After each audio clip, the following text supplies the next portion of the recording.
How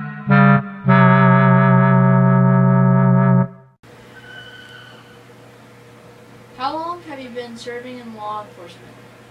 Well, I am a deputy with the Hamilton County Sheriff's Office, and I have been working with them now for 12 years, and it'll actually be 13 years in January.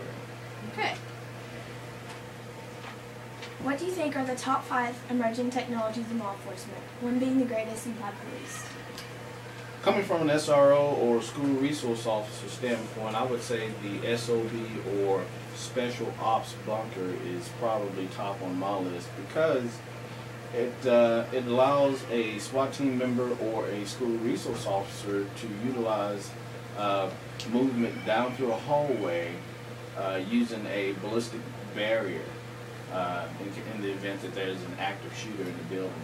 It provides protection from the front and some protection on the sides, and it's quite useful getting down the hallways and getting in through doorways.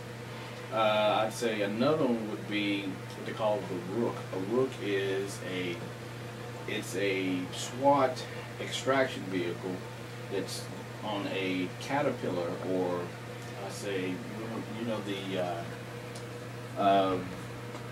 I guess construction vehicles that uses the grappling hooks to destroy buildings.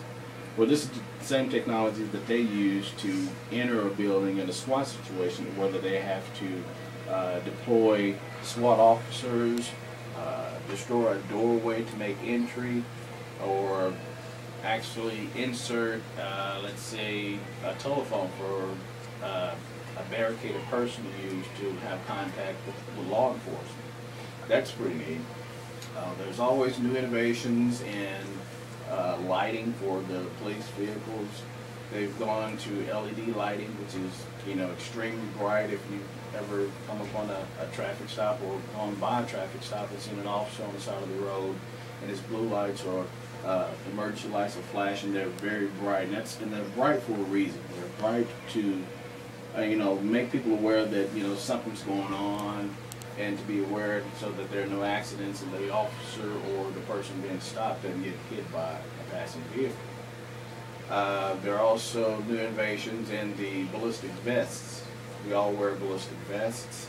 They're getting more durable, lasting longer, and getting lighter. Back in the day they were very, very heavy, but now they're very thin, but just as durable. How do you think changes in technology in law enforcement have had both positive and negative effects and impacts on our society? Please address any social, political, or economic changes that you believe have resulted. Well, I think society always wants, swift justice, with the new innovations and new technologies, one being the portable DNA kit, where you can actually get DNA immediately from crime scene in less than 85 minutes. You can have, I guess, DNA that you could actually use in court. Society wants to see that. They want to see swift justice. They don't want to wait, very long periods of time to see if this person that's, accused of doing whatever crime it was is actually, involved. Is it a waste of taxpayers' money? Is it a waste of time, law enforcement, energy? The whole nine. So it helps out the community by speeding things up. What new technology have you seen help our community most in your years of service? I would say one of the most important technologies that have helped the community is the invent of it's a unit that's attached to the patrol officer's vehicle that allows him to be in continuous motion and actually videotape the license tag of a vehicle in front of them.